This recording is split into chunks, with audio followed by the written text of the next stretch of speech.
The rust storms of Aegis Prime did not just strip the thermal plating off a scavenger's rig.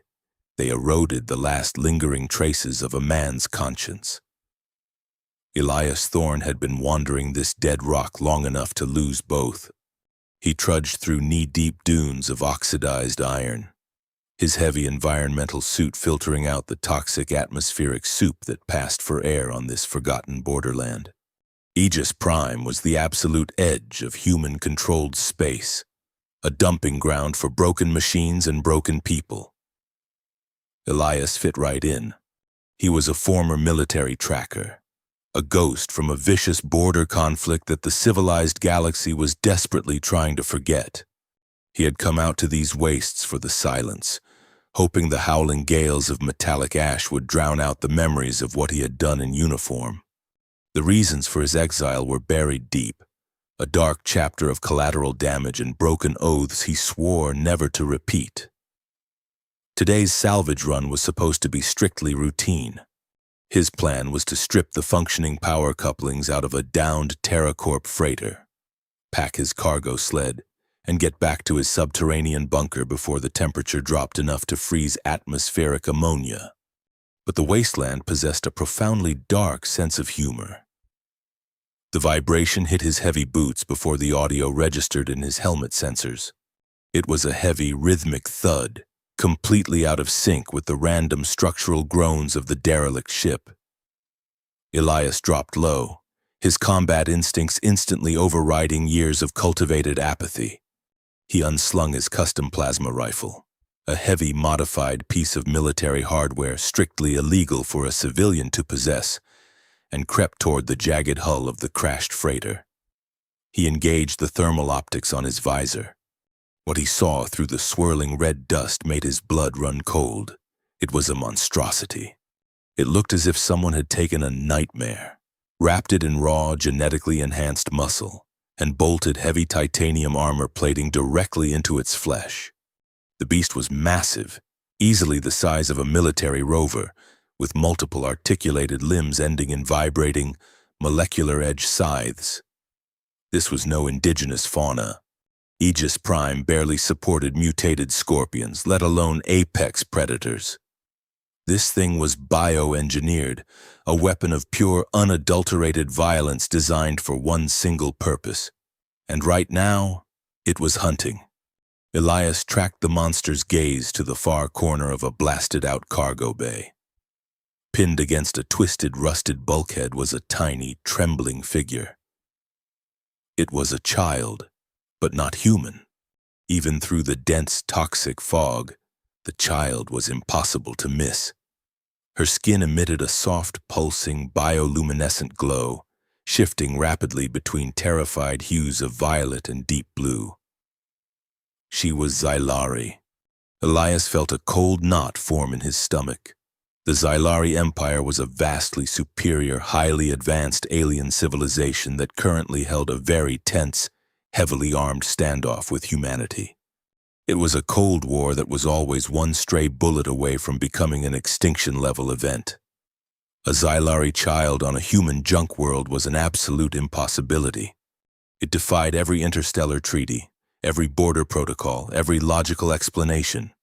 How she got here, millions of light years from the nearest Xylari core world, was a question that possessed the power to unravel the entire galactic peace accord. Who had brought her to this graveyard of a planet, and who had unleashed a custom-built biological nightmare to hunt her down? Elias did not have time for geopolitics. The biomechanical beast lunged, its massive jaws snapping the air where the child had been just a fraction of a second prior. She had dodged with incredible speed, but she was entirely cornered. There was nowhere left to run. Elias operated by a strict, unyielding policy of non-interference. Getting involved got you killed. Getting involved with Xylari politics got entire planets burned to glass. He lowered his rifle. Let the monster have her. It was the smart play. It was the survivor's play. But as he watched the glowing child huddle into a tight ball, raising small, frail arms to shield herself from a multi-ton engine of death, the ghosts of his past roared to life. He remembered the innocent lives he had failed to protect during his military service. The very reason he had exiled himself to this rusted hellscape. He could not walk away. Not again. Elias calculated the variables in a microsecond. The beast was heavily armored, but the grafting points where metal met muscle were exposed. He sprinted along the upper gantry of the ruined freighter, his magnetic boots clamping silently to the rusted steel beams. He needed to draw its attention, blind it, and give the kid an opening to escape. He pulled a concussion grenade from his belt, primed it, and dropped it directly onto the beast's armored back. The detonation blew out the remaining cargo bay windows and sent a massive shockwave of displaced dust rolling over the dunes. The monster whipped around, a deep, guttural roar vibrating right through Elias's chest plate. Its cluster of optical sensors locked onto him on the catwalk. Perfect. Elias did not hesitate. He raised the plasma rifle, tracking the beast's movements as it scrambled up the metallic debris toward him with terrifying agility. He fired a blindingly bright bolt of superheated plasma. He did not aim for the center of mass, knowing the titanium plates would disperse the heat. Instead, he aimed for the cluster of asymmetrical sensory organs situated just below its heavily armored skull. The shot connected perfectly. The superheated plasma melted instantly through the biological tissue and fused the underlying cybernetic circuitry. The beast thrashed violently, completely blinded and disoriented, its scythe-like appendages tearing massive gouges out of the freighter's reinforced hull. Elias fired twice more, driving the creature back toward the gaping hole in the hull. Panicked and unable to locate its attacker, the monstrosity retreated, bounding out into the toxic storm and disappearing rapidly into the rusted wastes. Elias kept his rifle raised, scanning the perimeter until his thermal sensors confirmed the beast was entirely out of range. He slowly descended from the gantry, his boots crunching loudly on the metallic debris. He approached the dark corner where the child was hiding. She remained curled into a tight ball, her bioluminescence dimmed to a fearful pale lavender. Elias slung his rifle over his shoulder and knelt down. He knew Xylari physiology required highly specialized atmospheric conditions. The fact that she was breathing this toxic air meant she either possessed a micro-stealth environmental generator, or her species was far more resilient than human military intelligence reports claimed. He reached out a heavily armored hand. He had no idea how to speak Xylari, and his suit's translator unit had rusted out 3 years ago. He activated his helmet's external speaker, keeping his voice as low and calm as humanly possible. He told her she was safe, that the ugly thing was gone, and that he would not hurt her. He had no idea if she understood the words, but the gentle tone seemed to register. The little girl uncurled slightly. She looked up at him with enormous, multifaceted eyes that held a depth of intelligence far beyond her apparent age. She reached out cautiously and placed a tiny, glowing hand against the cold metal of his gauntlet. The physical contact sent a strange, static tingle shooting up his arm. Elias stood up, effortlessly lifting the small alien child into his arms. She weighed almost nothing as he carried her out of the derelict freighter and into the howling rust storm. The magnitude of his actions settled heavily over him. He had just saved a Xylari citizen. He had just engaged an unregistered biological weapon. He had broken his one golden rule. The peaceful isolation of Aegis Prime was officially over. He looked down at the glowing child resting her head against his armored shoulder. He had no idea who she was or what dark forces had brought her to this dead world, but he knew one thing for certain. This was merely the calm before a very violent storm. Surviving the toxic gales of Aegis Prime was a straightforward science, but figuring out how to care for a bioluminescent alien child was an entirely different universe of complicated. Elias cycled the airlock of his subterranean bunker, listening to the heavy pneumatic seals lock into place, shutting out the lethal atmosphere of the wasteland. He set the child down on a scarred metal workbench. The bunker was a testament to his paranoia, an underground fortress of reinforced plasteel, weapon racks, and humming scavenge generators. It was entirely unsuited for a guest, let alone a delicate being from the far side of the galaxy. She sat completely still, her large eyes taking in the dim, flickering amber lighting and the chaotic mess of dismantled engine parts. Her skin pulsed with a calm, rhythmic azure glow, providing the only warmth in the sterile room. Elias stripped off his heavy environmental suit, revealing a scarred, weary face and eyes that had seen too many ruined worlds. He realized his first priority. Aside from patching the hole the beast had torn in his outer perimeter sensors, was sustenance. The kid had been hunted across a toxic desert. She had to be starving. He moved to his supply cache, a stack of military surplus crates, and pulled out a ration pack. It was a standard-issue block of synthetic protein paste, engineered for maximum caloric density and absolutely zero flavor. He tore the foil wrapper open with his teeth, scooped a gelatinous gray mass onto a titanium spork, and turned back to his unlikely ward. He held the spork out with a strained, awkward attempt at a comforting smile. He possessed exactly zero experience with children. His interpersonal skills were completely rusted over from years of voluntary isolation. The little girl stared at the gray paste. Her bioluminescence immediately shifted from calm azure to a harsh, sickly neon green. She shrank back against the wall of the workbench, pressing her lips tightly together and shaking her head. Elias sighed, lowering the spork. He could not blame her. The rations tasted like wet cardboard mixed with battery acid. He spent the next 20 minutes clumsily offering her everything in his meager pantry, from dehydrated fruit chips to a sealed packet of synthetic honey. Nothing worked. The absurdity of the situation struck him. Here he was, a highly trained, lethal ex-tracker, utterly defeated by the dietary preferences of a glowing toddler. He decided to try communication instead. He tapped his chest. "Elias," he said clearly, pointing to himself. He repeated the gesture. The girl watched him carefully. She raised her small, delicate hand, radiating a soft warmth, and pressed 2 fingers to her own collarbone.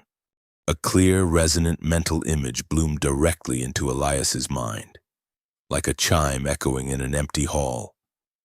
It was not a spoken word, but a vivid concept of starlight and flowing water that translated instantly into human phonetics. Elara. Elias nodded, processing the telepathic projection. Zelari were known for their latent psionic abilities, but experiencing it firsthand was deeply unsettling. He grabbed his medical scanner from a wall mount, deciding he needed to ensure she had not ingested any of the heavy metal toxins from the surface storms. He passed the handheld device over her small frame. The scanner's display instantly lit up with frantic warning indicators. Elias frowned, tapping the side of the device. He adjusted the calibration, thinking the ambient radiation from his fusion generator was causing interference. He passed the scanner over her again. The readout was identical, and it made his blood run cold. It was not radiation. The device was picking up a highly compressed, infinitely complex quantum data stream. It was a subdermal tracking beacon, surgically embedded deep beneath the tissue of her collarbone. He routed the scanner's data through his main computer terminal to analyze the frequency. As the code scrolled across his monitors, the grim reality of his situation crystallized. This was not a standard emergency locator. The encryption protocols were astonishingly advanced, shifting their quantum state every millisecond to avoid detection. This was Imperial-grade Xylari technology. A beacon like this was only used for individuals of the absolute highest strategic value. Elara was not just a lost child who had wandered onto the wrong transport ship. She was a profound political asset, A high-value target whose very existence on a human border world could ignite a galactic war. Someone with immense power and unlimited resources had brought her here, and someone equally powerful had engineered that biological nightmare to silence her.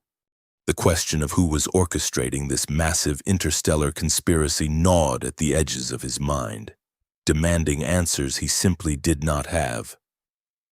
Panic, cold and sharp, finally pierced through his hardened exterior. The beacon was active. It was broadcasting their exact coordinates on a subspace frequency that bypassed all standard planetary shielding. He had to kill that signal immediately. He sprinted to his communication console, his hands flying across the physical toggles and touchscreens. He needed to route every ounce of spare power from his life support reserves directly into his local jamming array. He grabbed heavy cables, stripping the insulation with his combat knife, and manually bypassed the safety regulators on the bunker's power grid. Sparks showered the floor as he forced the connection, creating a brutal brute force localized dampening field around the bunker. The hum of the generators escalated into a strained, agonizing whine. The lights in the bunker flickered and dimmed to a deep, emergency crimson. He watched the monitor as the quantum signal from Elara's beacon wavered, fractured, and finally dissolved into static. Elias exhaled a heavy breath. He wiped a streak of grease and sweat from his forehead and turned back to Elara, who was watching him with wide, curious eyes, entirely oblivious to the fact that her collarbone had nearly triggered an interplanetary Armageddon. But his relief lasted exactly 3 seconds. The primary deep space telemetry sensor on his main console triggered a proximity warning. Elias whipped his head around, staring at the raw data flooding the screen. The dampening field had worked, but he had been far too late.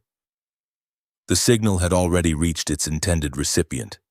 The sensors were not detecting an approaching ship. They were detecting a massive, catastrophic tear in the fabric of local space-time. A spatial displacement of unfathomable proportions was opening directly in the upper atmosphere of Aegis Prime. The gravitational shear was so intense that the seismic dampeners in Elias's bunker began to rattle violently against the bedrock. The entire underground structure groaned under the immense pressure.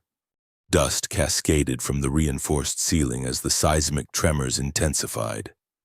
Shaking the heavy metal workbench where Elara sat, she finally showed a spark of genuine fear, her bioluminescence flashing back to a frantic, panicked violet. Elias abandoned the computer console and moved rapidly toward his weapon racks. If a hostile force was dropping out of warp directly onto his roof, a plasma rifle was not going to be enough. He began strapping on his tactical armor plating, locking the ceramic and Kevlar composite plates over his chest and shoulders. He tossed extra energy cells into his utility belt and grabbed a pair of high-yield fragmentation mines. The temperature in the room plummeted as the energy required to tear a hole in space siphoned ambient heat from the surrounding environment. Something colossal was coming through the breach, and its trajectory was locked dead center on the coordinates his bunker was currently occupying. He reached for Elara, his face set in a grim mask of determination, ready to drag them both into the hidden panic room beneath the floorboards and pray the incoming force assumed the bunker was a tomb. The rust storms above were about to be entirely eclipsed by an arrival that would change the trajectory of the entire galaxy. The sky above Aegis Prime did not merely part. It shattered like brittle glass under the weight of an artificial sun.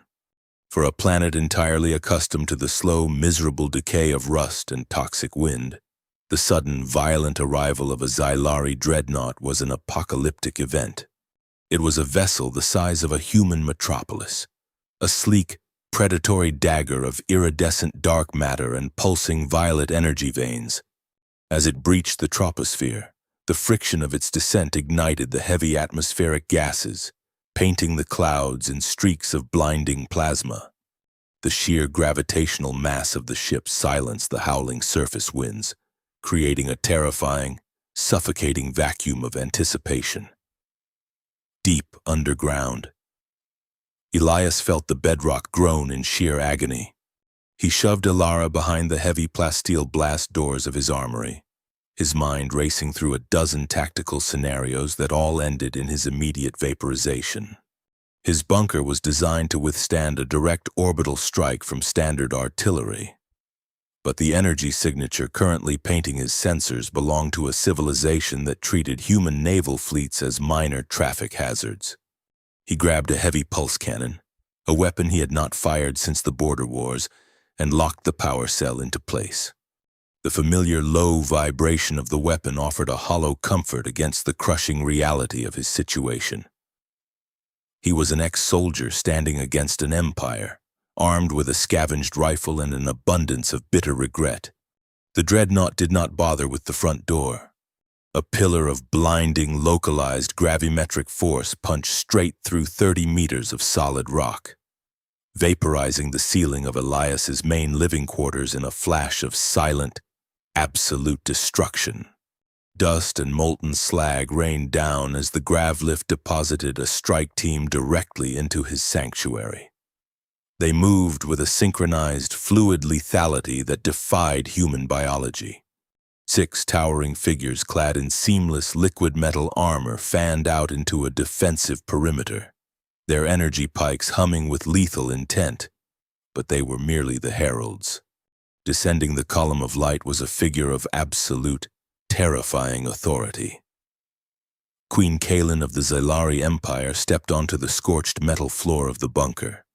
She was a vision of lethal grace, her bioluminescence a stark, commanding indigo that cast sharp, intimidating shadows across her aristocratic features. She wore no bulky armor, only a flowing garment of woven starlight that seemed to absorb the ambient light of the room, shifting like liquid obsidian with every step. Her eyes, ancient and unforgiving, locked onto Elias instantly. The political tension between their species was palpable, a heavy, suffocating blanket of historical hatred that suddenly filled the ruined room. Elias stood his ground, his pulse cannon leveled directly at the center of the queen's chest. He was fully aware that her elite guards could sever his head before his finger finished pulling the trigger. But he refused to die on his knees. Kaelin did not see a savior standing before her. She saw a heavily armed human mercenary standing in the wreckage of a clandestine facility, reeking of combat stimulants and cheap rations. To her, humans were scavengers, untrustworthy and violent. This man was simply the monster who had dared to abduct the royal bloodline to a toxic wasteland. She raised a single, elegant hand. Her voice bypassed the physical air entirely and resonated directly within Elias's skull. It was cold and sharp as a scalpel, dripping with royal disdain.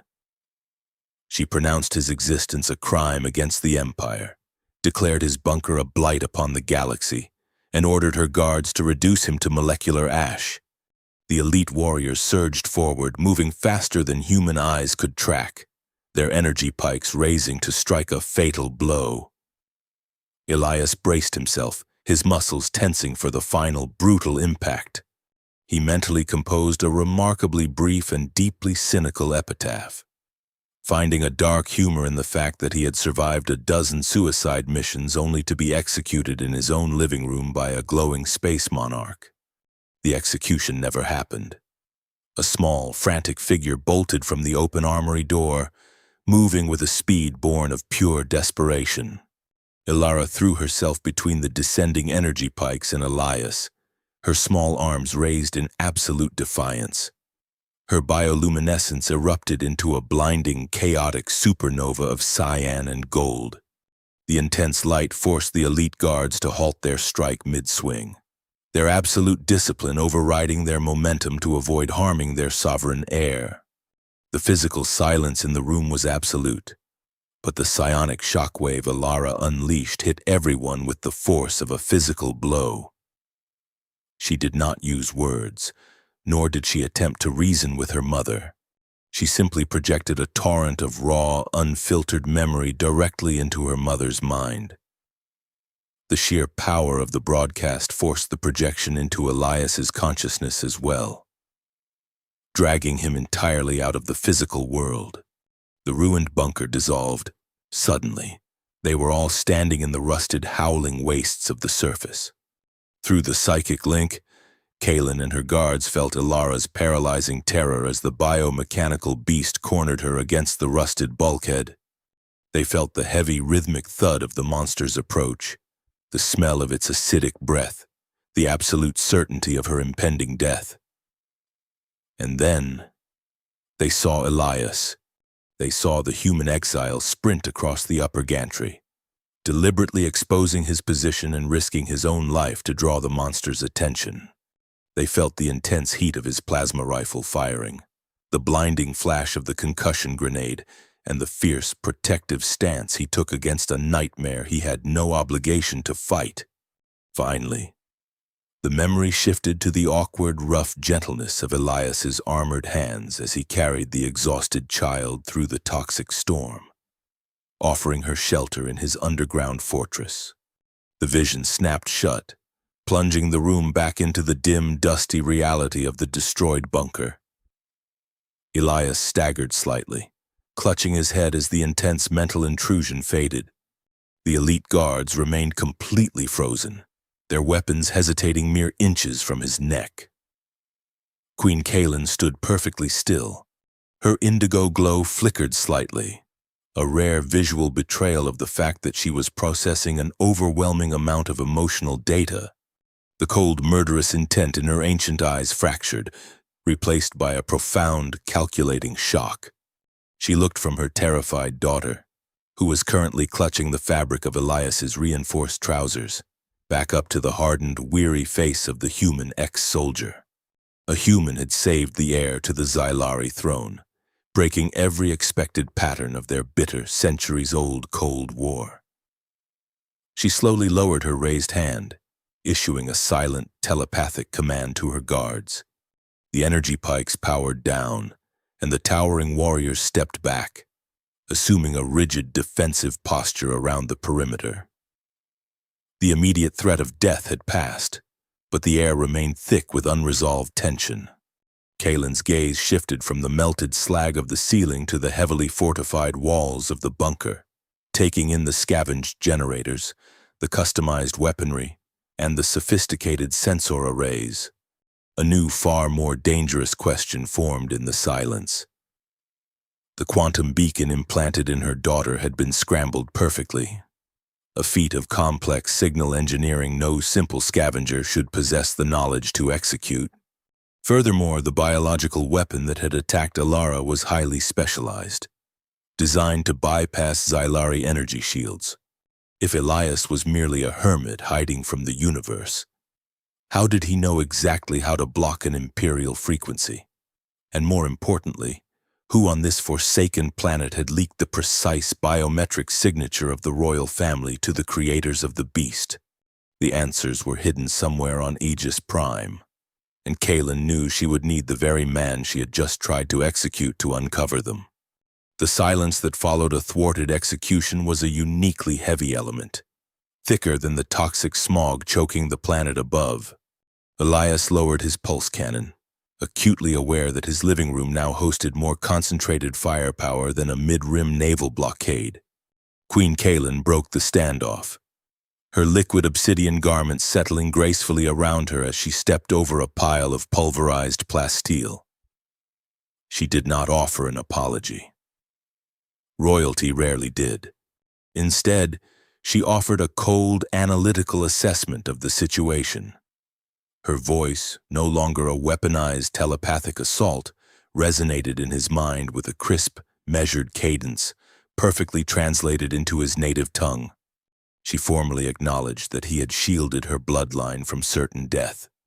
For that single act, his life was spared. But the entity he had fought was no simple apex predator native to this hostile rock. Kaylin projected a localized hologram from a metallic band on her wrist, illuminating the dusty air with a three-dimensional rendering of the beast Elias had blinded. It was an unregistered biological weapon, a spliced chimera of synthetic muscle and adaptive neural pathways, specifically programmed to track the royal Xylari genetic sequence. The creature was a walking assassination protocol. It was meant to slaughter Elara and leave absolutely no digital or ballistic evidence behind. Framing the attack as a tragic, random encounter with hostile alien fauna, Elias studied the slowly rotating hologram, his tactical mind dissecting the heavy armor plating and the cybernetic integration points. He recognized the brutal utilitarian engineering. The reinforced titanium alloys and the specific design of the hydraulic joints screamed of human corporate manufacturing. Specifically, it bore the unmistakable sterile hallmarks of TerraCorp, the massive megacorporation that held a ruthless monopoly on deep space mining and unauthorized biological research in the Outer Rim. Elias knew their methods intimately. He used to do their dirty work in a previous life, long before his conscience caught up with his trigger finger. If TerraCorp was breeding anti-Xylari bioweapons on Aegis Prime, they were actively trying to ignite a full-scale interstellar war to profit immensely from the resulting chaos and weapons contracts. Kaylin demanded his services. She needed a native guide, someone who understood the lethal intricacies of Aegis Prime and possessed the tracking skills to follow a wounded, heavily armored monstrosity back to its source. The beast had retreated, but it would repair itself and hunt again. It had to be eradicated, and its creators exposed. Elias leaned against his workbench, crossing his arms over his armored chest. He was a scavenger, not a patriot, and his home had just been converted into an open-air courtyard by her warship. He demanded compensation. He outlined his terms with the blunt, uncompromising tone of a man who had nothing left to lose a small fortune in untraceable galactic credits. A complete erasure of his military record from the central human databases, and a new, long-range scout ship capable of slipping unnoticed past border patrols. Kaylin's ancient, indigo eyes narrowed, assessing the sheer audacity of the human standing before her. She was accustomed to absolute subservience, not mercantile haggling from a wasteland hermit. Yet, beneath her royal indignation, a spark of genuine respect ignited. Elias was pragmatic, fearless, and utterly unfazed by her station or her power. She agreed to his terms, sealing the temporary, highly volatile truce with a curt nod. The payment was irrelevant to an empire, but the safe return of her daughter and the neutralization of the threat were priceless.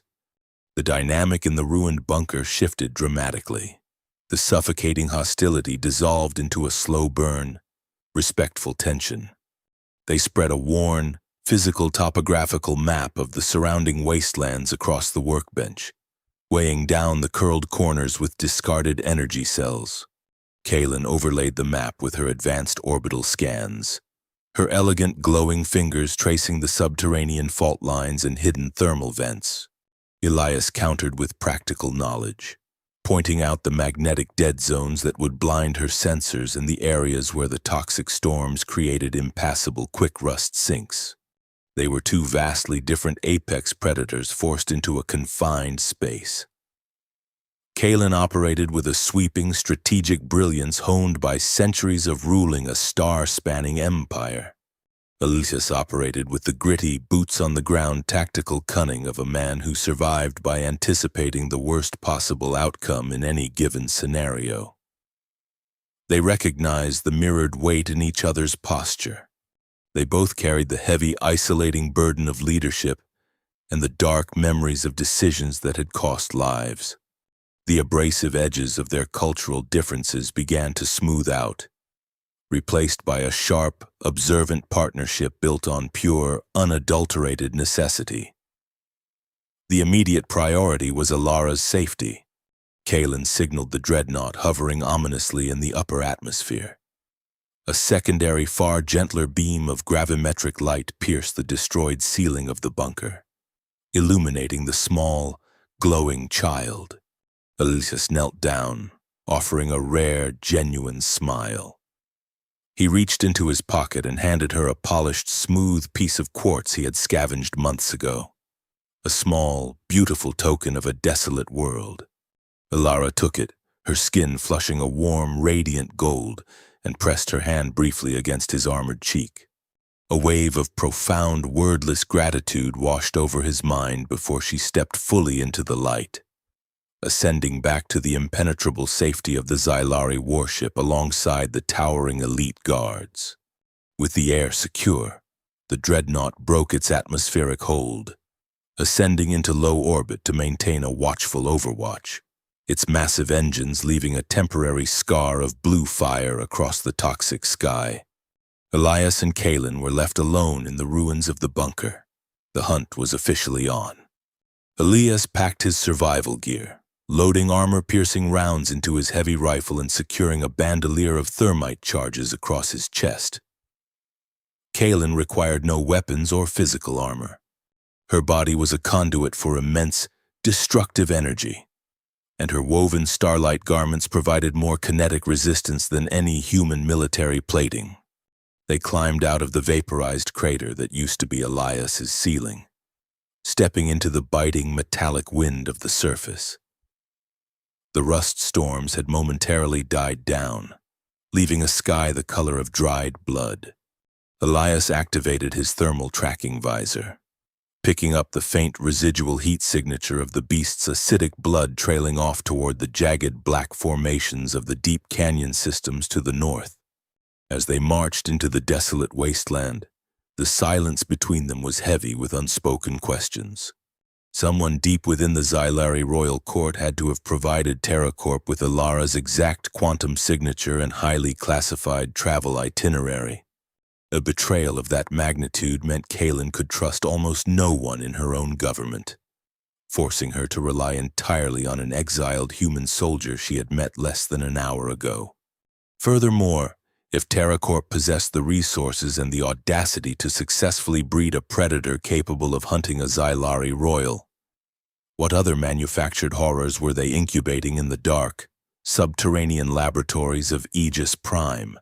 They descended into the yawning mouth of the canyon, the sheer rock walls rising up to swallow the dim light of the planet's distant sun.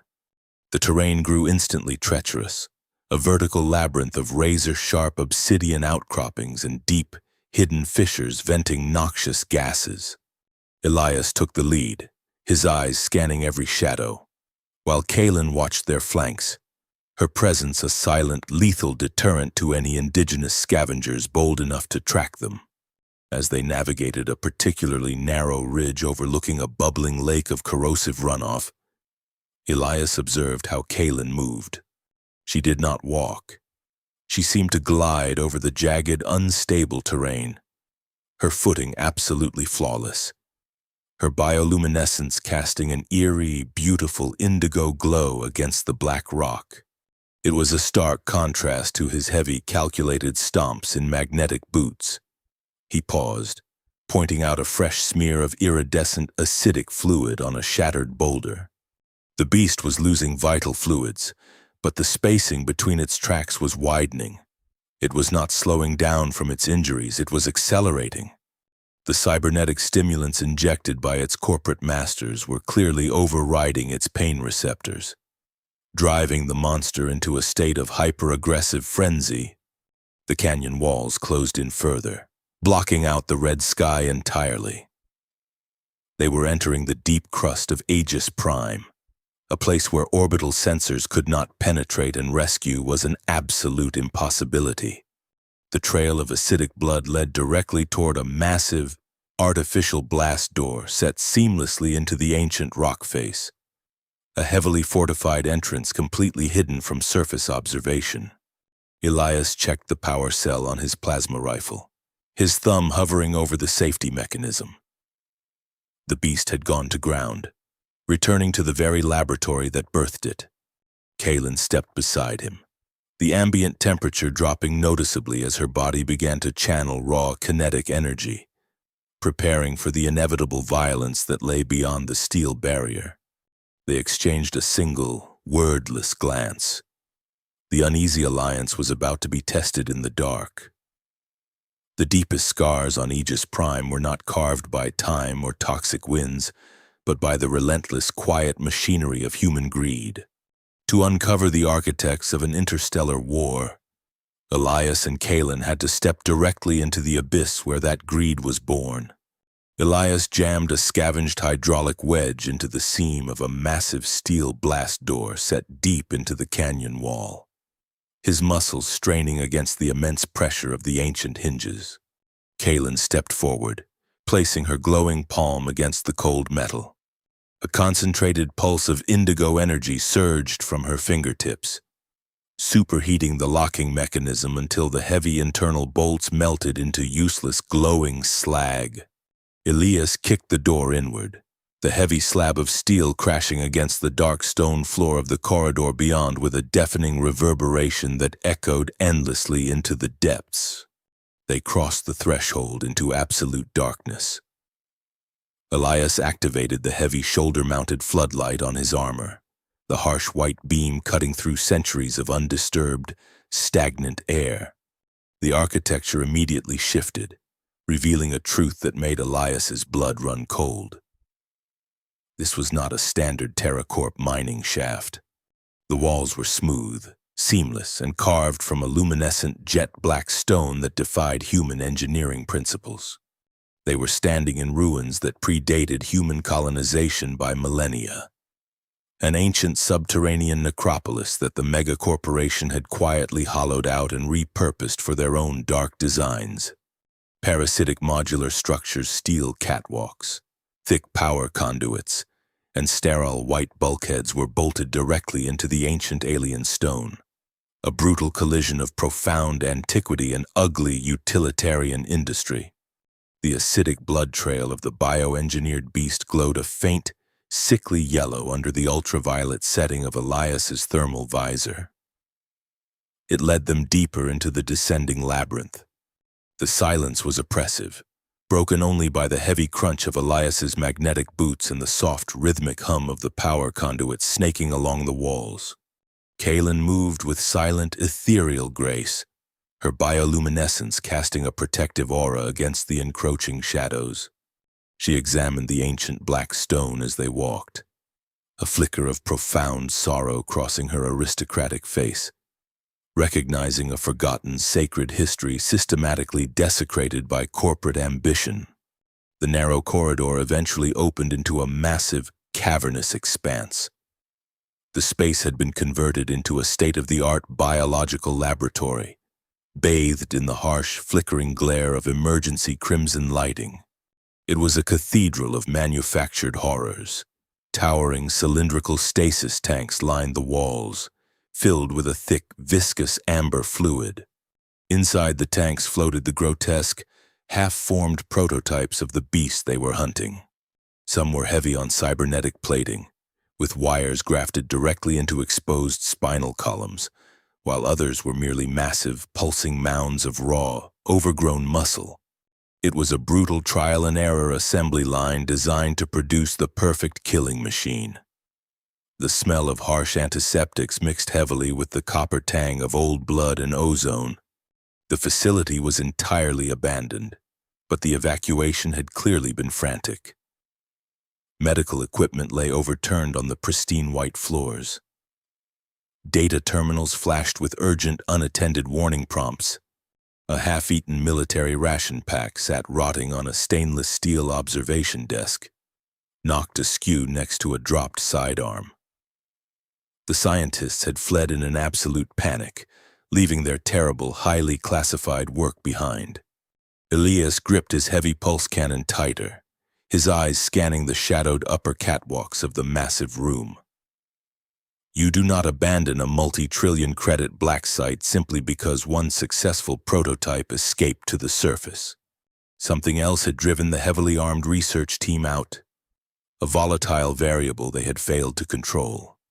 And the sickening reality was that this unknown variable was likely still down here in the dark with them. Elias approached the central mainframe, a towering pillar of blinking servers that hummed with immense processing power. The console was locked out, secured behind layers of rotating, military-grade encryption. He pulled a heavy data spike from his utility belt. a highly illegal piece of hardware designed to physically crack mainframe firewalls by overwhelming their logic gates. He slammed the spike into the primary access port. The screen flickered violently, throwing up a barrage of red access denied warnings and threatening an immediate data wipe. Kaylin glided to his side, pushing his heavy hands away from the console. She placed her elegant, glowing fingers gently over the physical keyboard, closing her ancient eyes.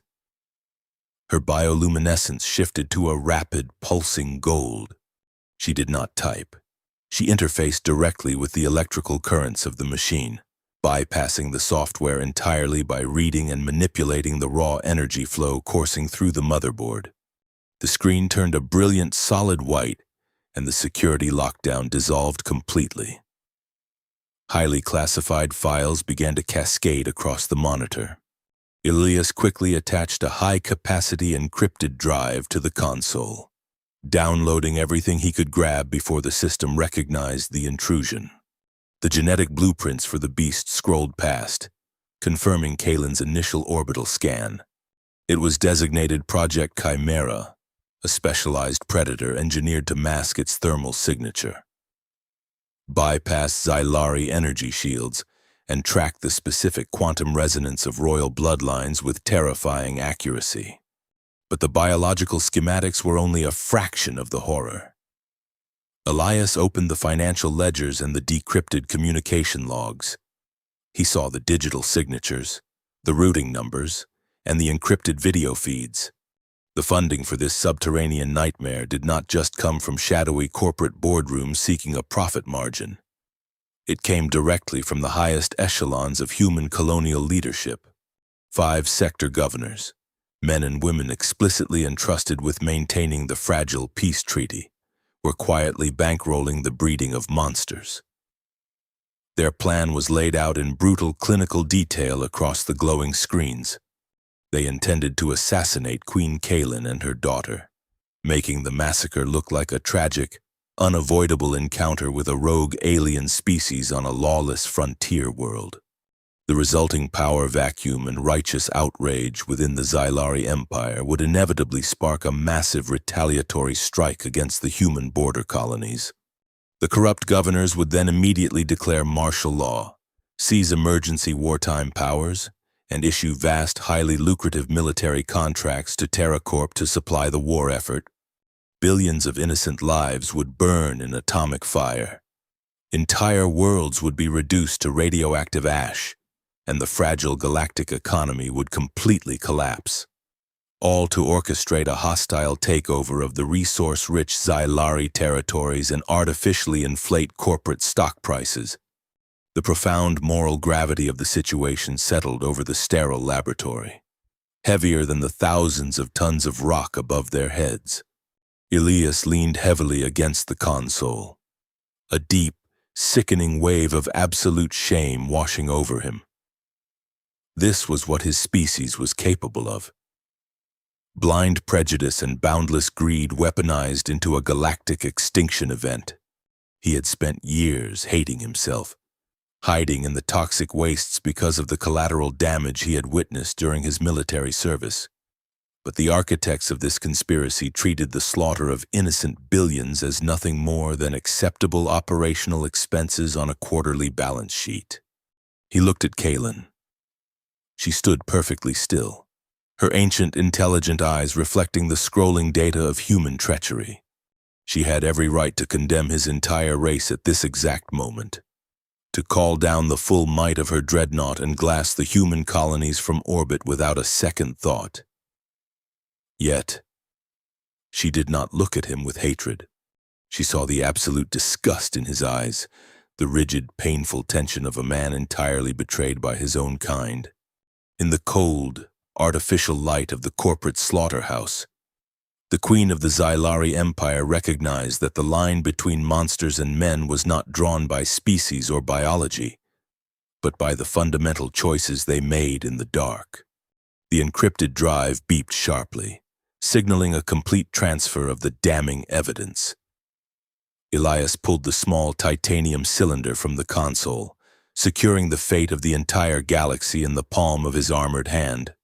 He turned to Kalen, his voice low and hard, ready to suggest they rig the facility's fusion reactor to overload and burn the entire laboratory to ash.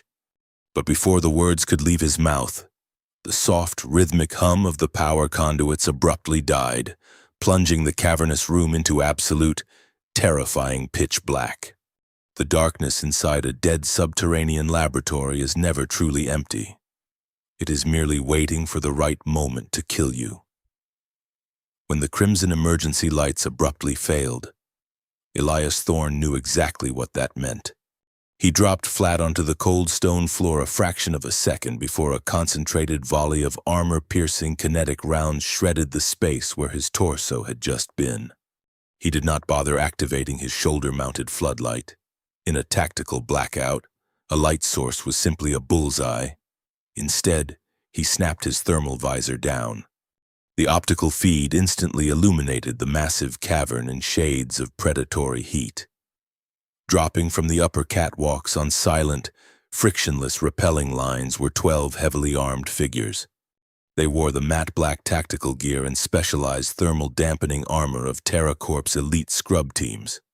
These were the corporate cleaners, sent down to sanitize the laboratory, erase the digital footprint of the conspiracy, and eliminate any unauthorized witnesses who had wandered too deep into the dark.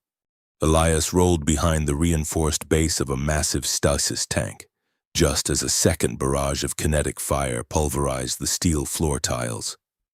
He brought his heavy pulse cannon up, trusting decades of muscle memory to guide his aim. He fired 2 blinding bolts of superheated plasma into the darkness.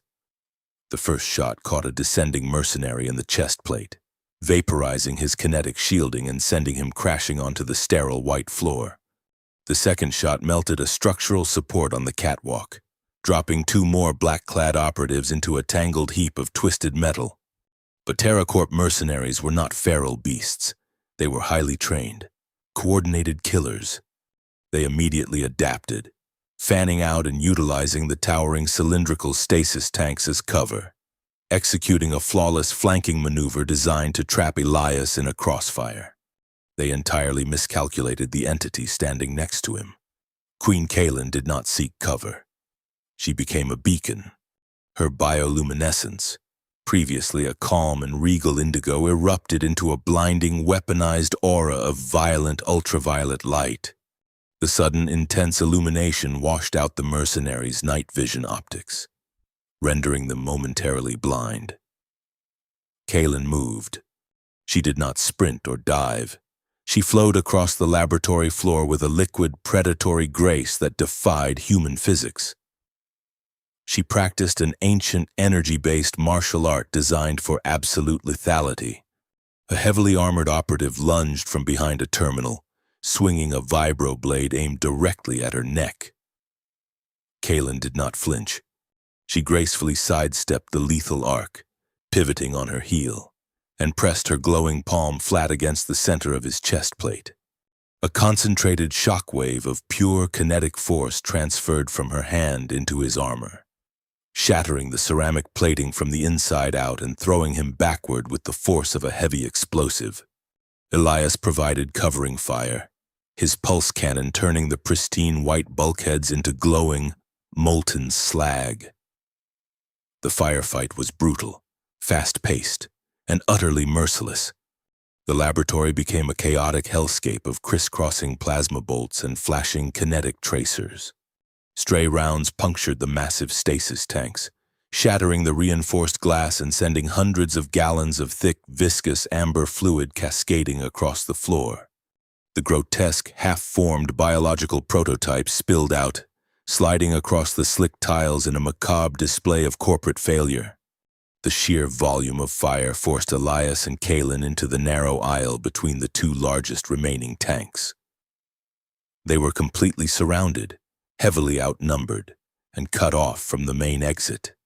They fell back to back, establishing a defensive perimeter of exactly 2 people. It was a profound, immediate synergy born of absolute violence.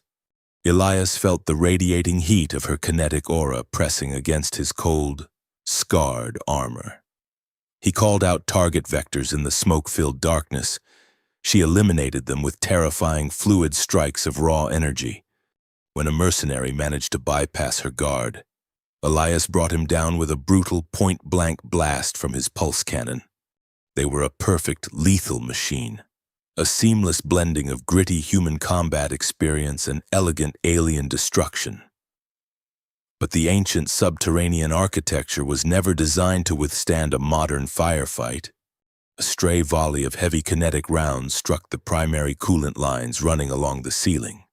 High-pressure freezing gas vented rapidly into the enclosed chamber, mixing violently with the superheated plasma and sparking power conduits. The massive ceiling of ancient black stone began to groan under the explosive stress. Elias looked up as a massive fissure spiderwebbed across the luminescent rock above them. The entire facility was about to cave in, burying the laboratory, the evidence, and everyone inside under millions of tons of bedrock. He grabbed Kaylin by her forearm, hauling her away from an incoming wave of heavily armored operatives. He primed a specialized thermite charge from his bandolier and hurled it directly at the main structural pillar supporting the remaining catwalks. He did not wait for the detonation.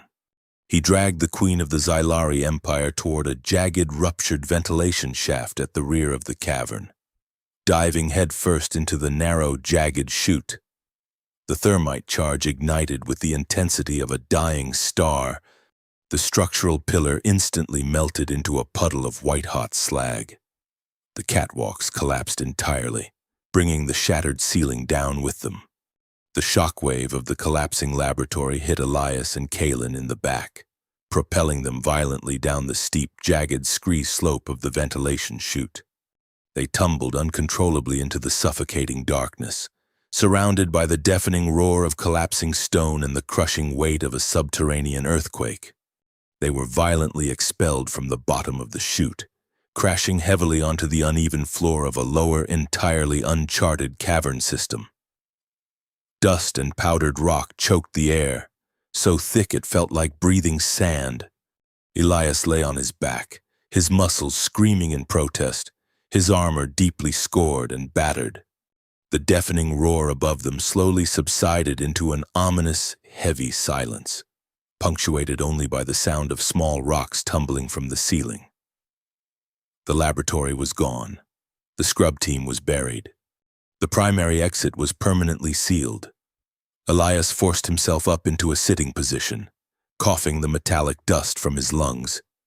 He reached to his utility belt and snapped a chemical glow stick, tossing it onto the floor. The harsh, neon green light pushed back the suffocating darkness, revealing a massive natural limestone cave carved by ancient underground rivers. Kaylin was kneeling a few feet away. Her bioluminescence, usually so vibrant and commanding, was dimmed to a faint, exhausted azure. Using her kinetic abilities so extensively had clearly drained her physical reserves. As she moved to stand, Elias noticed a dark, iridescent stain spreading across the shoulder of her woven starlight garment. A glancing kinetic round had clipped her during the final escape. Elias unsealed his tactical medical kit. He crawled over to her, his movements slow and deliberate so as not to startle her in the confined space. He asked for permission to examine the wound, his voice rough and stripped of its usual cynical armor. Kaylin looked at him, her ancient eyes reflecting the neon glow of the chemical light. She gave a slight, tired nod. He gently pulled the dark fabric aside. The laceration was not deep, but it required immediate attention to prevent the toxic dust of Aegis Prime from causing a massive biological rejection. He pulled out a specialized dermal regenerator and a sterile cleaning pad. His hands, clad in heavy, scarred tactical gloves, were surprisingly gentle as he worked. The proximity between them in the dark, isolated cavern stripped away the remaining layers of their respective titles. In the quiet aftermath of near death, they were no longer a human scavenger and an alien monarch. They were simply two weary survivors. Kaelin watched his face as he meticulously cleaned the wound. She saw the deep lines of regret etched around his eyes, the heavy burden of a man who had spent his life running from his own capacity for violence, only to willingly throw himself back into the fire to protect a child he did not know. Elias felt her gaze. He paused, looking up from the laceration. The physical tension between them shifted, morphing into a heavy, undeniable romantic undercurrent. It was a shared vulnerability, a profound recognition of the isolated peaks they both occupied. She carried the weight of an entire species. He carried the guilt of a broken soldier. Here, buried deep beneath the surface of a dead world, those burdens perfectly counterbalanced each other. He reached up, his thumb lightly brushing a streak of gray dust from her cheekbone. She did not pull away. Instead, she leaned ever so slightly into his touch, her exhausted azure glow warming to a soft, radiant violet. For a single quiet moment, the galactic war and the corporate conspiracies vanished. There was only the steady rhythm of their breathing in the dark. But Aegis Prime never allowed peace to linger. From the impossibly deep, winding tunnels stretching out beyond the glowstick's light, a low, wet growl vibrated through the limestone floor. It was a sound of raw, mutated hunger. The beast had survived, and it had mutated, adapting to the stimulants pumping through its artificial veins. It was waiting for them in the absolute black. The hunt had merely descended to a far more dangerous level, and their only way out was to walk directly into the jaws of the nightmare. Survival in the deep crust of Aegis Prime was no longer a matter of superior firepower. It was a brutal equation of who could see first in the absolute dark. The low, wet growl echoing from the limestone depths was not the sound of a wounded animal, but the roar of a nightmare that had just been unleashed. The cave-in had effectively buried the main laboratory and the initial assault team, but the massive subterranean complex was far from secure. A handful of surviving TerraCorp mercenaries trapped on the upper sublevels, desperate to salvage their scrub mission and eliminate the witnesses, had enacted a final catastrophic contingency protocol. Unable to reach their targets through the millions of tons of collapsed bedrock, they had remotely bypassed the security lockdowns on the lower disposal chutes. With a few keystrokes, they flushed the heavily damaged bioengineered beast directly into the ancient underground river system. The creature was no longer merely a biological weapon following a tracking signal. It was a hyper-aggressive, mutated apex predator fueled by an internal flood of synthetic combat stimulants.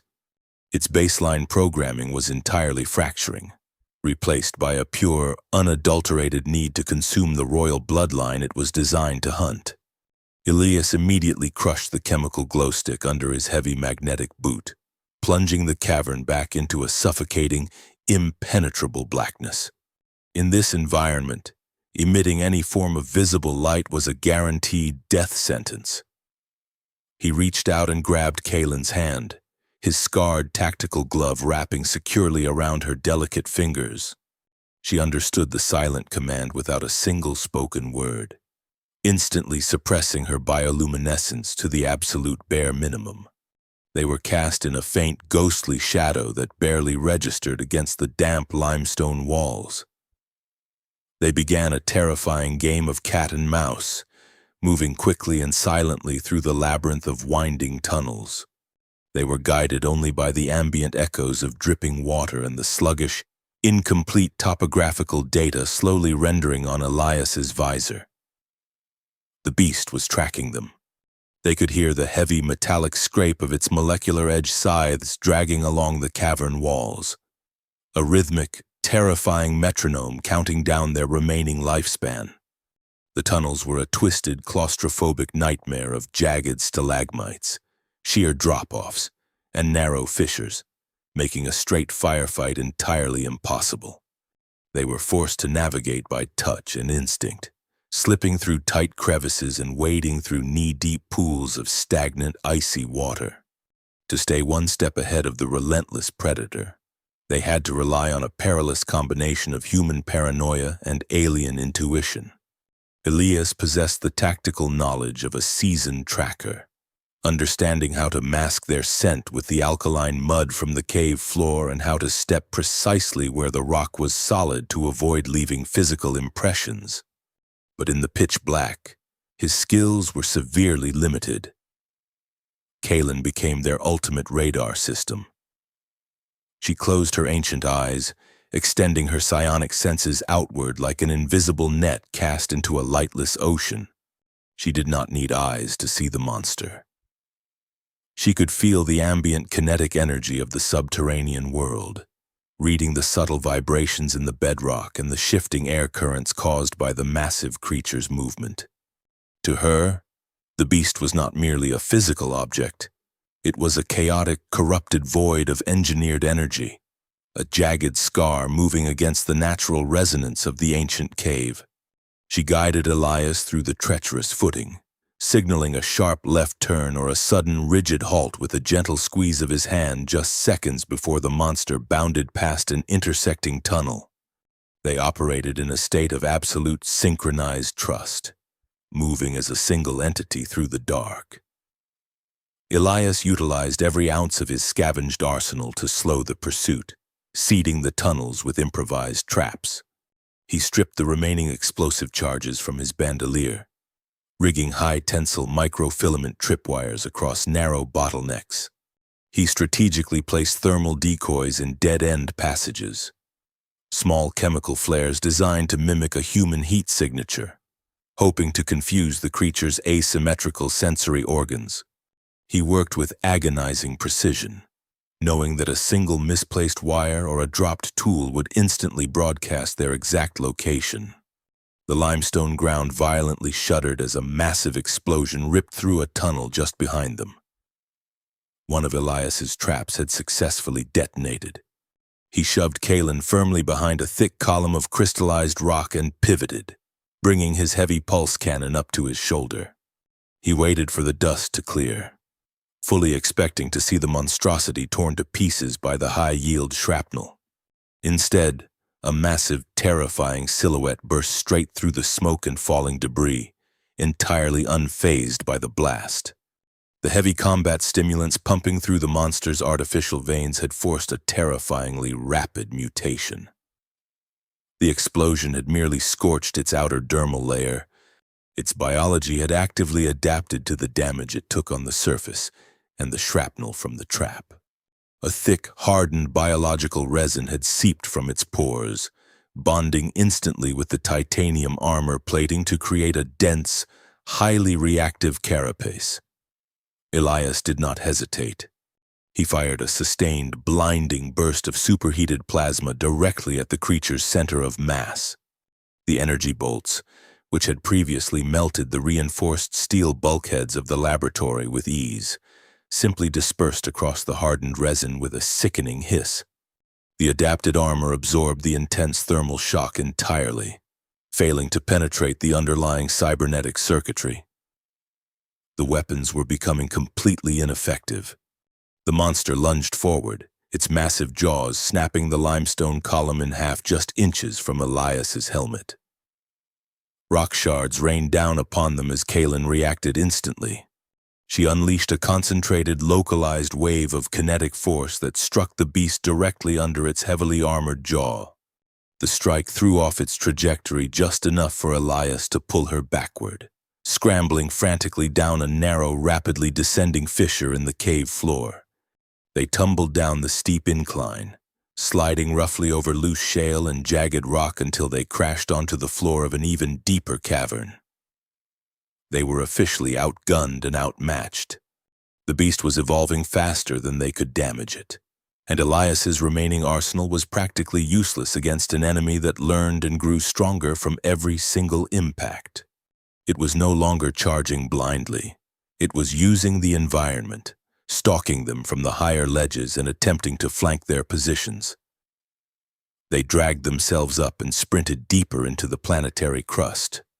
The air was rapidly growing thick and suffocatingly heavy with the distinct scent of sulfur and intense geothermal heat.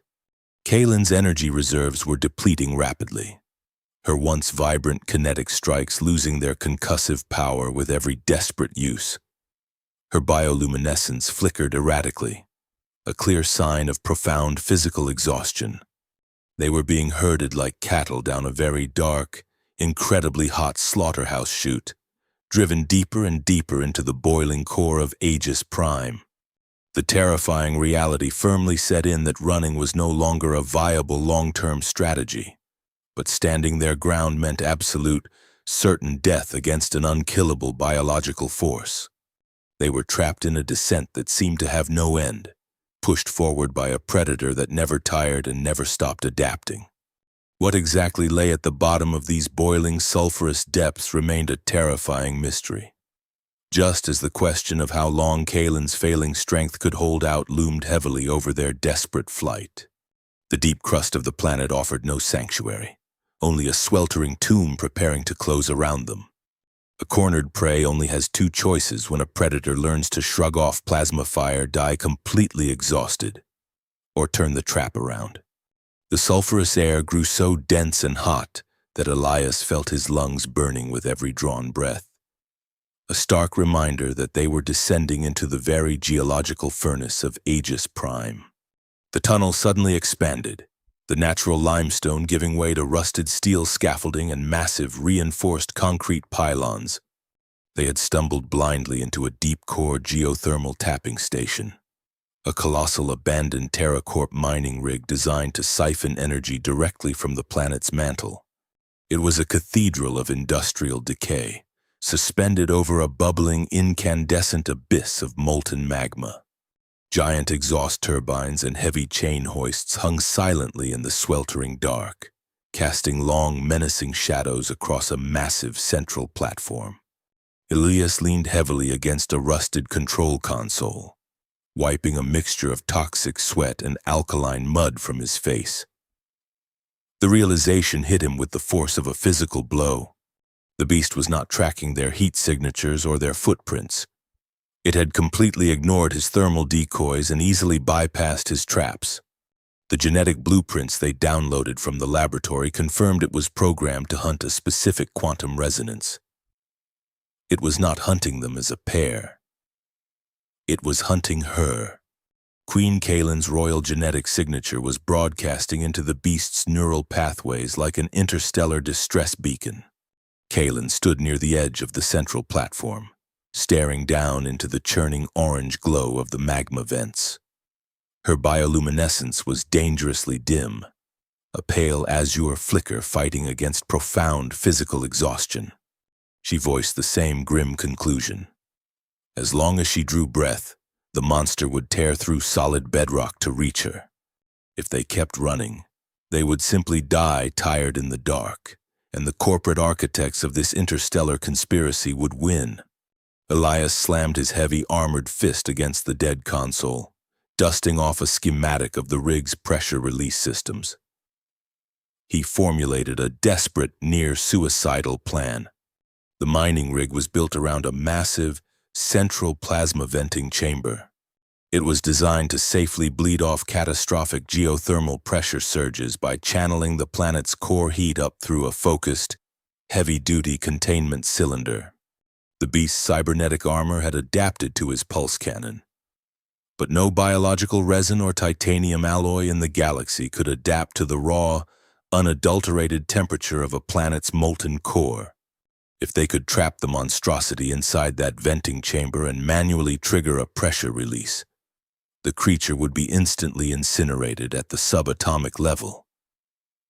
The problem was the bait. The beast was too smart to simply wander into a containment cylinder. Someone had to stand precisely in the center of the chamber, holding the monster's attention until the blast doors locked and the magma surged. Kaylin turned to him, her ancient, intelligent eyes locking onto his. She stated flatly that she would stand in the chamber.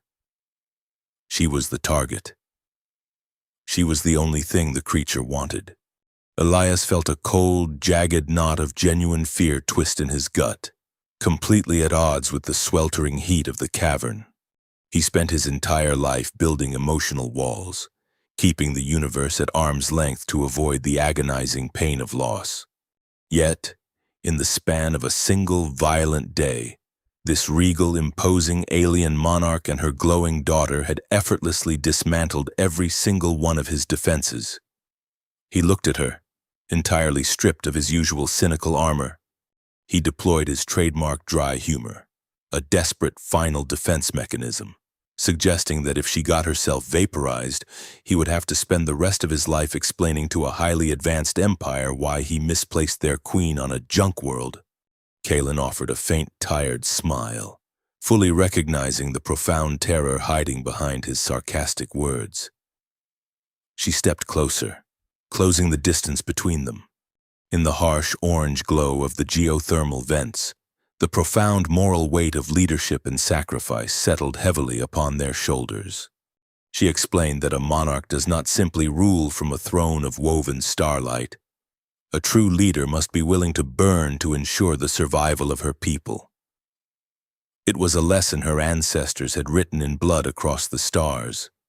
But to execute this desperate gambit, she had to place her life entirely in the hands of a human. She had to trust an outsider, a member of a species currently trying to assassinate her, to perfectly time the manual override and secure her escape before the plasma incinerated them both. It was a staggering leap of faith, a profound rejection of the historical hatred that defined their two civilizations. Elias met her gaze, the weight of her trust anchoring his chaotic thoughts. He nodded once, a silent, absolute vow that he would not let her die. They moved into position. Elias climbed the rusted scaffolding to the upper control booth, his magnetic boots clanking loudly against the grated iron. He ripped the front panel off the primary safety console, exposing a tangled mess of fused wires and corroded manual relays. He needed to manually bridge the connection to the venting chamber's blast doors and the primary pressure valves simultaneously. It was an impossibly delicate electrical maneuver in a highly unstable environment. One slipped wire meant the doors would jam. A fraction of a second of delay meant Kaelin would be caught in the planetary backwash. Down on the central platform, Kaelin walked slowly into the center of the massive circular burn chamber. The heavily reinforced walls of the cylinder rose up around her, stained black by centuries of geothermal exhaust. She closed her eyes, drawing upon the absolute last reserves of her kinetic energy. She consciously flared her bioluminescence, pushing her genetic resonance outward into the dark tunnels like a brilliant, irresistible flare. She became a beacon of royal blood, calling the nightmare directly to her. The heavy metallic scrape of molecular edge scythes echoed from the northern tunnel, growing exponentially louder. The beast was no longer stalking, it was charging blindly, entirely consumed by the intoxicating scent of its programmed target. Elias gripped the raw, sparking wires in his gloved hands, his eyes fixed intensely on Kaelin standing solitary in the center of the kill zone. The entire mining rig began to vibrate violently as the massive predator approached the edge of the platform. The question of whether the rusted safety protocols would actually respond to his jury-rigged bypass hung heavy in the suffocating air. Just as a terrifying, mutated silhouette exploded from the darkness, hurtling directly toward the Queen. Hell did not simply exist beneath the crust of Aegis Prime. It had just breached the outer doors of the mining rig.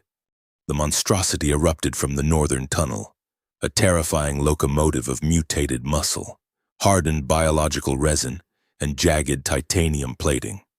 It was twice its original size, warped entirely out of proportion by the massive cocktail of combat stimulants flooding its artificial veins. It ignored the sweltering heat, the deafening roar of the subterranean environment, and the bubbling magma pits below. Its multifaceted optical sensors were locked entirely on the solitary, glowing indigo figure standing in the exact center of the massive plasma venting chamber. Kaelin held her ground. She did not flinch as the multi-ton predator charged across the central platform, its massive scythes gouging deep, sparking trenches into the rusted steel grating. She stood with the rigid, absolute poise of a monarch who had already accepted her own death to ensure the survival of her empire.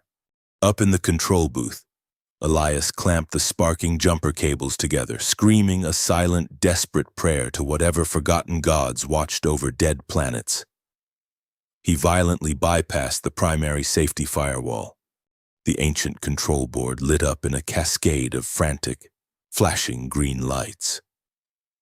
The massive, heavily reinforced blast doors of the containment cylinder began to slide shut, grinding agonizingly slowly on centuries-old tracks.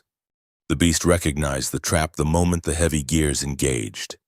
Instead of charging blindly into the center of the cylinder, it dug its bladed appendages deeply into the grated floor, violently halting its forward momentum just at the edge of the descending blast doors.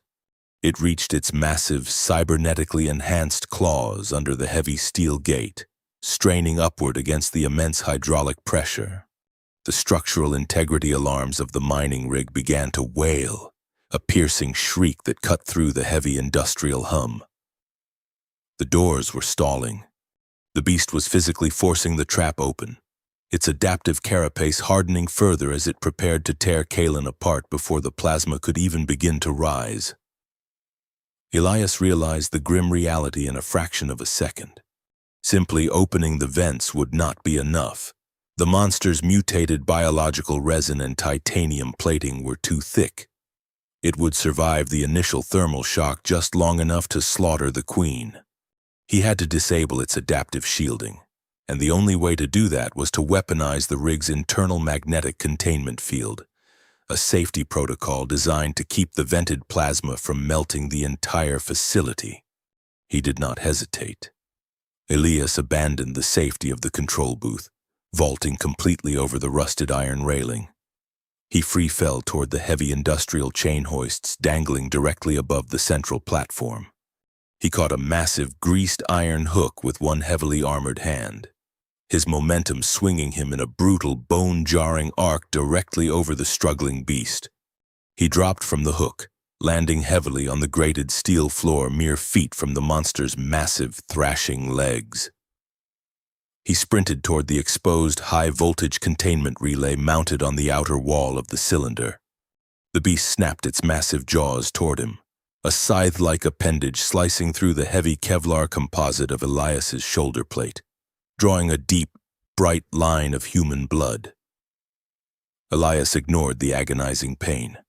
He slammed his combat knife directly into the relay box, shattering the protective casing.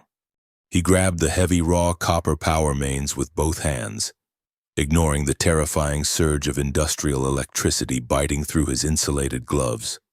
He manually slammed the positive and negative mains together, violently short-circuiting the rig's safety protocols and instantly reversing the polarity of the magnetic containment field. A localized, terrifyingly powerful electromagnetic shockwave exploded outward from the cylinder. The raw magnetic shear slammed into the biological weapon with the force of a falling dreadnought. The beast shrieked, a horrific sound of grinding metal and tearing flesh. The intense magnetic field violently ripped the cybernetic titanium plating outward, tearing away the hardened biological resin and completely exposing the raw, vulnerable synthetic muscle underneath. The adaptive shielding was entirely disabled.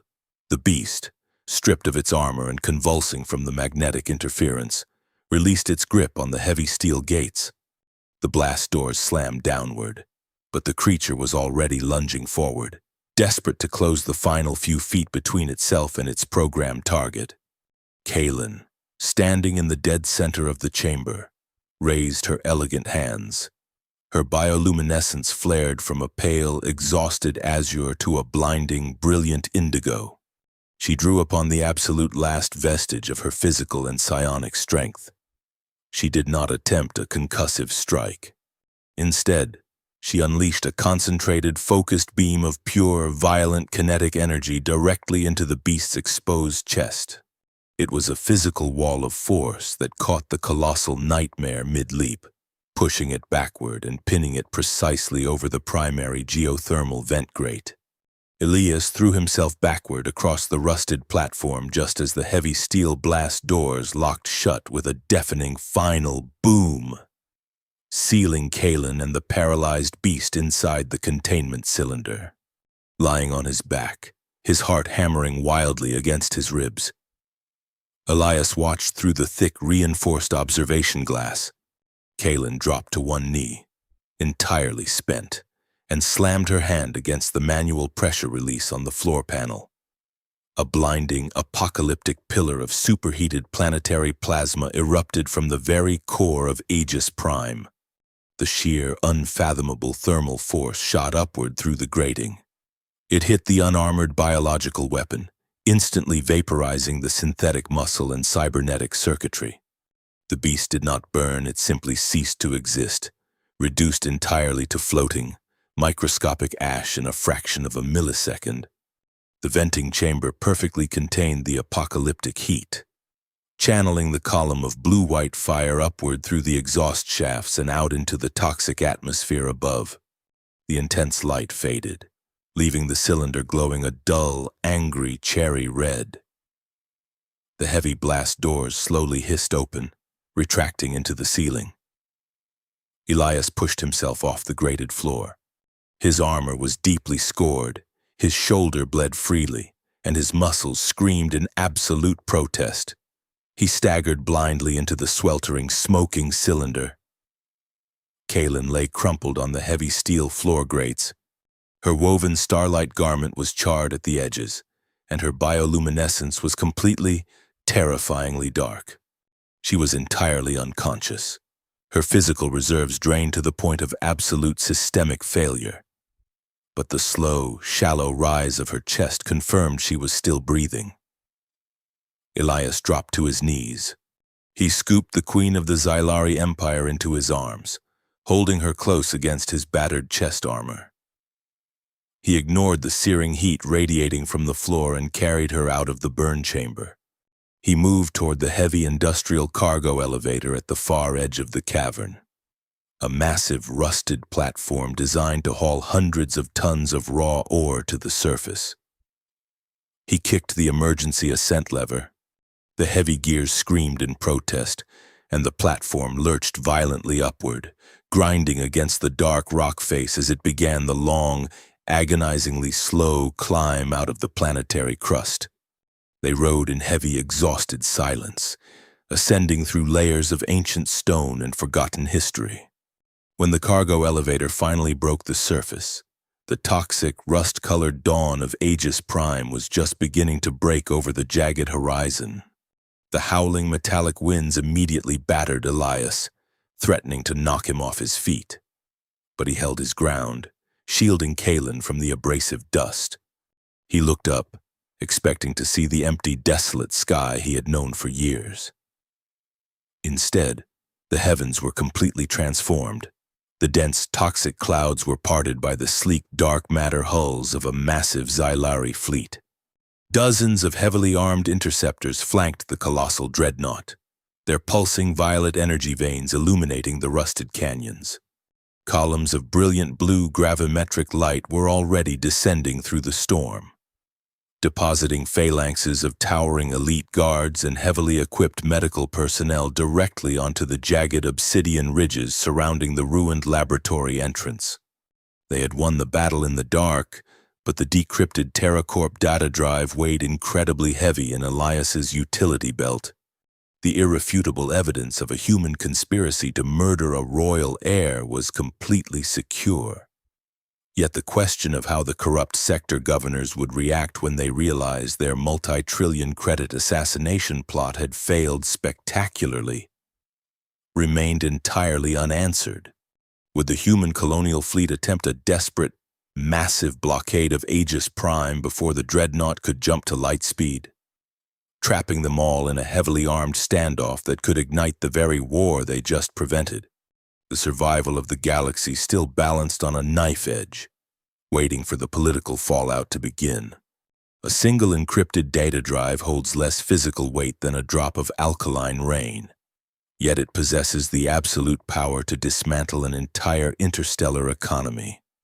Elias Thorne relinquished that very drive to the towering Xylari elite guards the second the rusted cargo elevator locked into place on the surface of Aegis Prime. The medical personnel immediately enveloped Queen Kaelin, their hands radiating soothing waves of restorative golden energy as they levitated her unconscious form onto a sterile anti-gravity stretcher. Elias stood back, his heavy, scarred armor coated in a thick layer of subterranean mud and dried monster blood, watching as the woman who had just risked her entire existence for a human was carried into the blinding blue pillar of the Dreadnought's grav lift. The retaliation for the assassination attempt was not fought with plasma fire or kinetic bombardments, but with raw, unadulterated information. Once safely aboard the colossal warship, and after her bioluminescence had been coaxed back to a steady, commanding indigo by the medical team, Queen Kaelin did not order a massive retaliatory strike against the human border colonies. Instead, she chose a far more surgical and devastating weapon. She bypassed every known encryption firewall in the human diplomatic network using the Dreadnought's quantum transmitters. She broadcasted the decrypted TerraCorp ledgers, the biological schematics of the Chimera project, and the direct, undeniable communication logs of the 5 corrupt sector governors simultaneously to the Xylari Interstellar Council and the central governing bodies of Earth. The political fallout was immediate, spectacular, and entirely catastrophic for the conspirators. The human megacorporation TerraCorp saw its stock plummet to absolutely zero in a matter of minutes, as panicked investors and government contractors fled the undeniable evidence of corporate treason. The 5 governors who had orchestrated the nightmare to spark a lucrative resource war found themselves violently arrested by their own security details, their grand ambitions reduced to life sentences in heavily guarded deep space penal colonies. Earth's Central Council scrambled to offer profound apologies and immense reparations to the Xylari Empire. Desperate to distance themselves from the rogue faction, Kaelin had dismantled the Shadow War without firing a single ship-to-ship weapon, using the profound moral weight of the truth to force humanity to clean its own house. The fragile peace treaty was not just saved, it was forged anew in the fires of a shared outrage and a mutual desire for accountability. Deep within the pristine, luminescent halls of the Xylari Dreadnought, Elias experienced a vastly different kind of shock. He was escorted by the royal guard into the grand audience chamber, a massive dome of woven starlight and floating, crystalline architecture that made his battered tactical armor feel painfully inadequate and aggressively loud. Queen Kaelin sat upon a raised dais, radiating a fierce, majestic power that filled the entire room. She did not look down at him as a scavenger, a human mercenary, or a remnant of a bitter war. She looked at him as an equal. She formally recognized Elias Thorne as a designated hero of the Xylari Empire, a title never before bestowed upon a human. The reward was staggering. A massive fortune in untraceable, high-yield galactic credits was transferred to a secure biometric account, granting him enough wealth to buy a small moon and retire in absolute luxury. More importantly, she handed him a sleek, silver data crystal. It was an unprecedented diplomatic pardon, a complete, undeniable erasure of his troubled military record from every human and alien database in existence. The ghosts of his violent past were officially laid to rest. He was no longer a wanted exile burdened by the sins of his former commanders. He was a free man with a clean slate. To ensure his continued freedom, Kaelin presented him with the encrypted neural docking codes to a brand new, cutting-edge Xylari scout ship, a sleek vessel equipped with dark matter drives and stealth capabilities that human engineering could not even begin to comprehend. The formal proceedings slowly dissolved into a profoundly quiet, private moment as the elite guards withdrew. leaving Elias entirely alone with Kaelin and Elara on the vast observation deck overlooking the toxic, swirling storms of Aegis Prime.